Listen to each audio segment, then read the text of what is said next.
Voice of the People 90.3 FM. My name is Choma Innocent. First, the highlights. Bloomberg reveals a London property bought by Sheyi Tinubu was seized from Diezani Madueke's ally by Buhari's government. Sanusi Lamido and Chimamanda lament Nigeria was off for not having Osinbajo as president.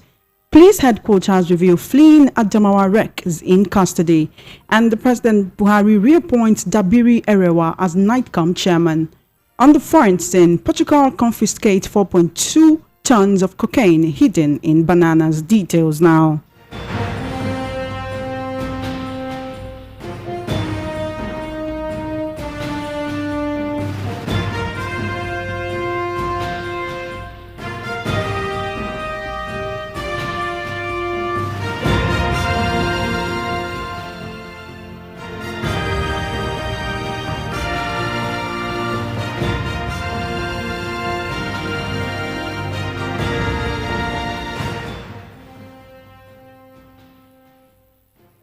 Thank you for staying with us. The world news at 6 begins with Sheyi Tinubu, son of President-elect Bola Tinubu, being linked to a London firm that paid $11 million for a property in London that was previously confiscated from Kola Aluko. The property had been previously confiscated around 2016 from Kola Aluko, an oil dealer with links to former oil minister Diezani Alison Madueke. The report indicated that at the time of purchase, the federal government was seeking to arrest the house's former owner, accusing him of going on the run while owing the country an oil trading debt worth more than $1.5 billion. Reacting to this development is Deyemi Saka, a global affairs analyst and political commentator, in a brief interview with our senior correspondent, Esther Nwachukwu. Apparently, Sheyi Tinubu, the son of the president-elect, has a property in London. Not necessarily a property, more like a mansion. It's a private 3-floor residence in St. John's Wood, equipped with an 8-car driveway, 2 gardens, electric gates, and a gym. Now, the property had been previously confiscated around 2016 from Kola Aluko, a notorious oil dealer who reportedly connived with former oil minister Diezani Alison Madueke to fleece Nigeria for nearly half a decade. Now, shortly after assuming office in May 2015, President Muhammadu Buhari started going after people suspected to have illegally enriched themselves under former President Goodluck Jonathan. Now, Mr. Aluko bought the property for about $15 million in 2013, indicating that it was sold 4 years later for a lower price, an uncommon scenario for such an upmarket neighborhood. Now, in this report, which was published by Bloomberg, it said it could not immediately find indications that Mr. Tinubu, as president-elect, was involved in the purchase, but the affair could nonetheless strengthen critics' arguments that President Muhammadu Buhari was transferring stolen assets he seized from cronies of his predecessor to his own cronies. So Tinubu, however, has publicly claimed credit for making President Muhammadu Buhari a president in 2015. However, the Nigerian leader, in a rare pushback last year, said his victory was a collective effort. Now, the question now is, how comes this story is coming out now? This is the president-elect son. And if this kind of situation was done under fraudulent means, why wasn't it properly covered up? I know there's a process. Like properties or things are confiscated, process of crime or corruption. The government auctions later to recoup the bits of liquidity for the country, for the economy. Now the question is, there's no way, and I'm challenging anybody that has a contrary opinion or view. There is no way this property would have been sold without the knowledge of the General of the Federation and without the FCC chairman, and probably without the Secretary Governor of the Federation, and even the Accountant General office, Accountant General of the Federation's office will be involved, because it has to go back to government coffers.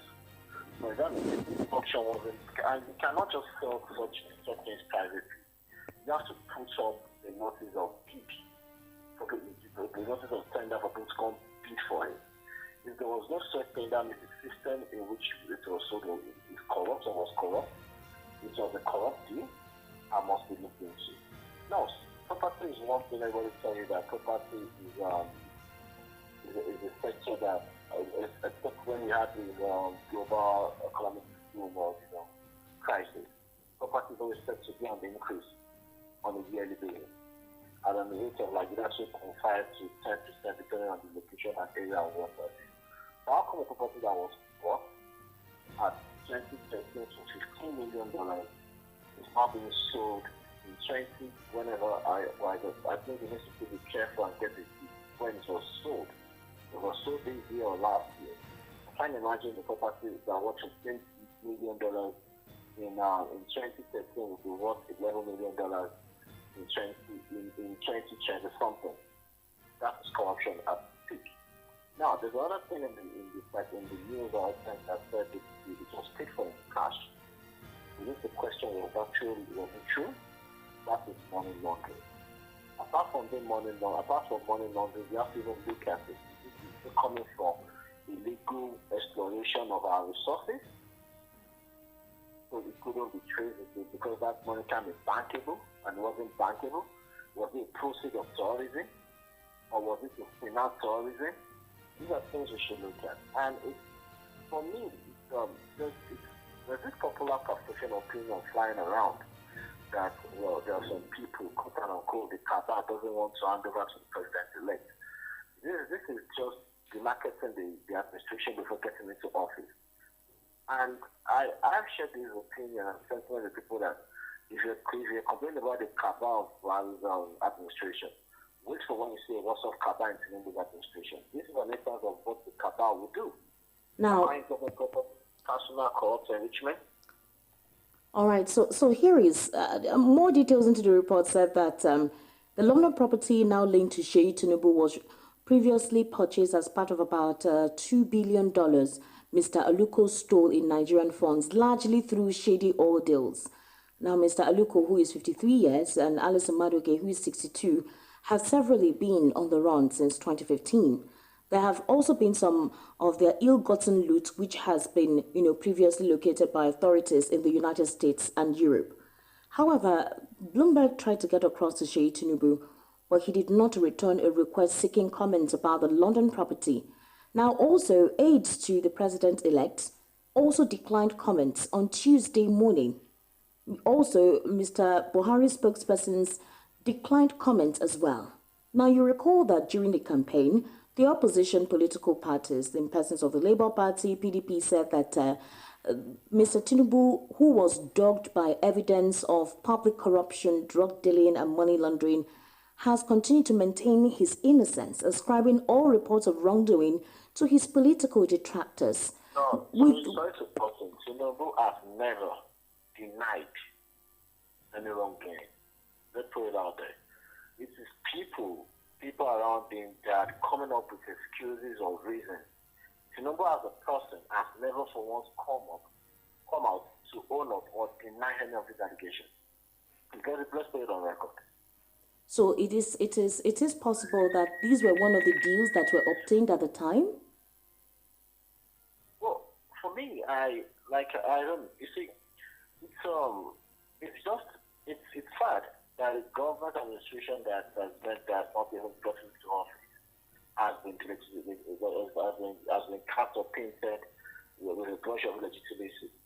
That is what is happening. I don't see how this incoming administration, the president-elect or whatever, can do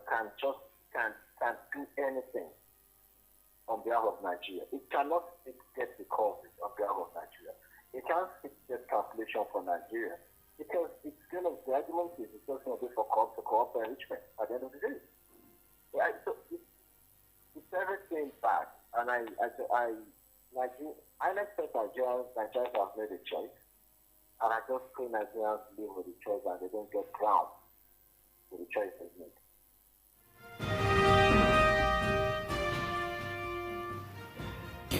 In politics, veteran actor and chieftain of the Labour Party, Kenneth Okonkwo, has said there is no crisis in the party. Speaking on Channels Television yesterday, he described the Lamidi Apapa-led faction of the party as politicians not worthy to be mentioned with regards to the Labour Party. He added that the parallel leadership should not be seen as legitimate. Let's take a listen to Kenneth Okonkwo speaking on Channels Television yesterday.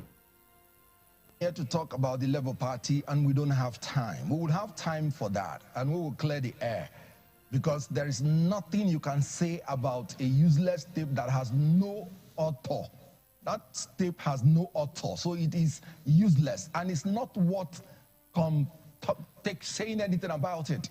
You don't deny or confirm anything about a useless tape. I simply said there is nothing in that tape that needs anybody to deny or to confirm. I have no business denying or confirming a useless tape. If we can proceed, it has no probative value in law. It is as useless as people saying there is anything in the tape. But I'm here to talk about the party, and if we may proceed, because there's no more time left. First of all, it's an insult to common sense to be calling Lamidi Apapa's political gerrymandering, to be calling them a faction in Labour Party. Please, they are political clowns, not worthy to be mentioned with regards to Labour Party. They are politicians of convenience and politicians of fortune. They are not politicians of conviction. They are not politicians of fortitude. I'm here to tell you that you should not ever call them a faction of Labour Party. There is no crisis in Labour Party. And I refer you to the Labour Party Constitution. Article 13, 1B, IV, says it is only the National Convention that can elect or remove the national officers.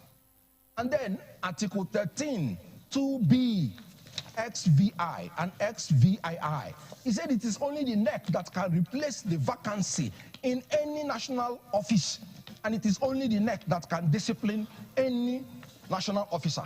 So please, these people you're calling that they are a faction of Labour Party, who brought them in as leaders of the national as the national officers of Labour Party?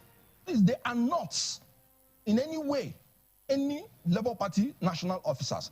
Having said that, you rightly pointed out that there were two orders of courts of coordinate jurisdiction. One from Edo, where the main issue started from, and which the Supreme Court has settled in Suleiman and APC. And I'm talking about 2023, 5 NWLLR, and I'm talking about Part 1877.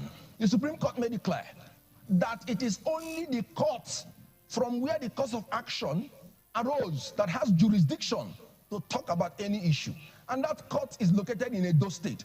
And the court has given an order restraining anybody from restraining the national officers of Labour Party from doing their duties. So the ex parte order by the courts in the Federal Capital Territory, which lacks jurisdiction to entertain it, is null and void. Let's say the courts in the Federal Capital Territory is the one that restrained or purportedly restrained the national officers from acting. The court in Benin City restrained the defendants, that's those people who purportedly suspended the national officers, from doing anything with that illegal suspension. Meaning that the whole order is flawed completely. Having read that order, what have you made out of that order? Nothing.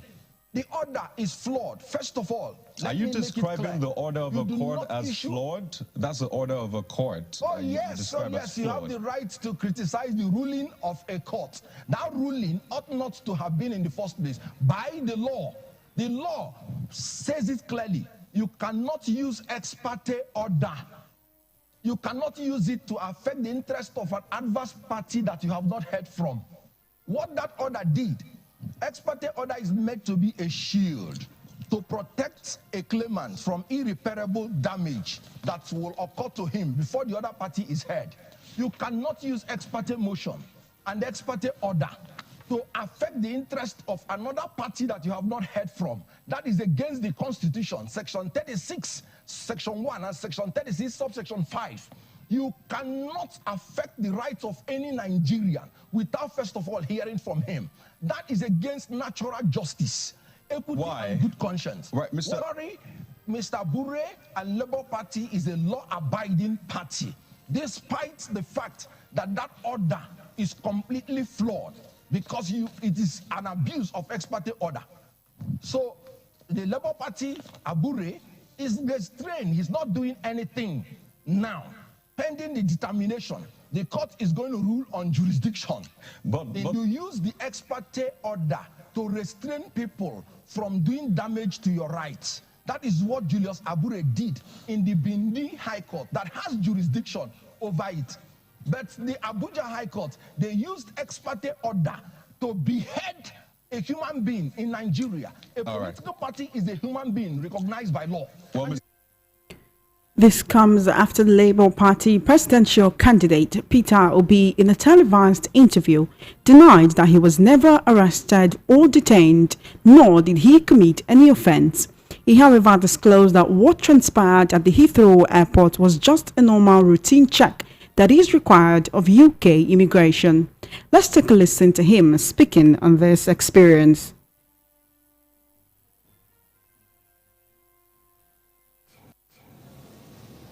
I was never detained, and I did not commit any offense. I was stopped for a routine immigration check because there appears to be a duplication of my identity. And all this lasted for maximum of 20 minutes. And I was treated in what I do with all due respect. Just, I lived in the UK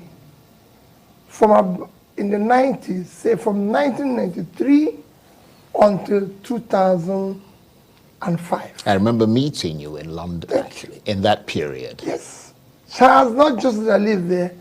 From that 1993 till now is a period of 30 years. I have never been questioned, arrested, detained in any country in the world. I've never been, for any reason, found myself in any manner being questioned for any offense. I've not committed any offense. So it was a routine immigration check. And it lasted, like I said, less than 20 minutes. And I was actually given all the due respect by the border personality that interviewed me, who told me, your identity is duplicated, be careful. And actually had to walk me through what I can call the VIP process and everything. And I have a written document from British government. I've seen that document. Thank you. Even Woods here was even worried that I was asked to just wait for a few minutes. And when that happened, I explained it to them and there was nothing. But it's been traumatized and everything because it's me. People said I was detained, committed an offense. People said even committed several offenses and everything. Oh, his company was closed. He wasn't paying tax. Charles, for the years I lived in Britain, never have I had any day been questioned. And I can say it, my taxes, my days were duly paid. In fact, most times they have refunded me money for overpayment. I've done everything globally. Not one day did I default in any. If you find one default, then it's not Peter Obi. Well, I'm during what I call holy month, where for me as a Christian, it was a fasting period and period of the Ramadan. And I felt it is not time to make comments. I only answered one question within that period when I was mentioned with treason, because I felt it's a huge offense. And because it was actually mentioned, I Meanwhile, former Emir of Kano and former CBN Governor Sanusi Lamido Sanusi has claimed that Nigeria is worse off for not having the Vice President Yemi Osinbajo as President of the country. Sanusi stated this while speaking at a book launch yesterday. According to the former CBN Governor, Nigeria lost by not electing Osinbajo as its president. Meanwhile, in her remarks, world-renowned author Chimamanda Adichie, who is a strong supporter of the Labour Party, noted that Osinbajo was the only other person worth supporting during the election cycle. Reacting to this is Barrister Fred Nziako. Former Emir of Kano, Sanusi Lamido, has claimed that Nigeria is worse off for not having the Vice President Yemi Osinbajo as the President of the country. And he made this statement at a book launch, which was titled Osinbajo Strides, Defining Moment of an Innovative Leader. What's your take on that statement, sir? Well, Sanusi Lamido would have expressed his personal opinion and has obviously patronized the personality of Professor Yemi Osinbajo, the current Vice President. And that is not the opinion of most Nigerians who have voted Alhaji Bola Tinubu as the President-elect. For whatever opinion that Sanusi is expressing, it is too late, far too late in time, because the hand of the clock can never be rewound. And I think it is an expression of possibly a hidden issue he may have had with Ashwaju, which nobody may have noticed over time. Because we did not see him cry this way when it mattered most.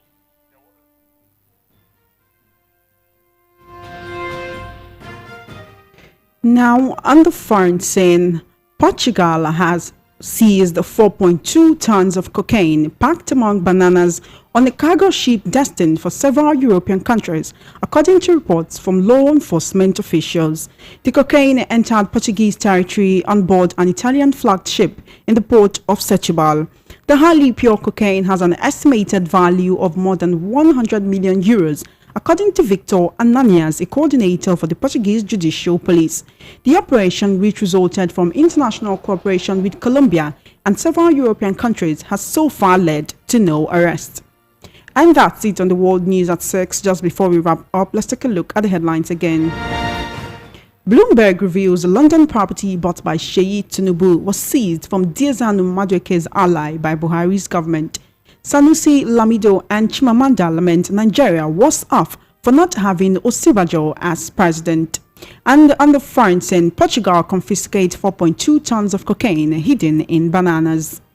And that's it on the world news at 6. My name is Choma Innocent. Please follow our social media handles at VOP903FM.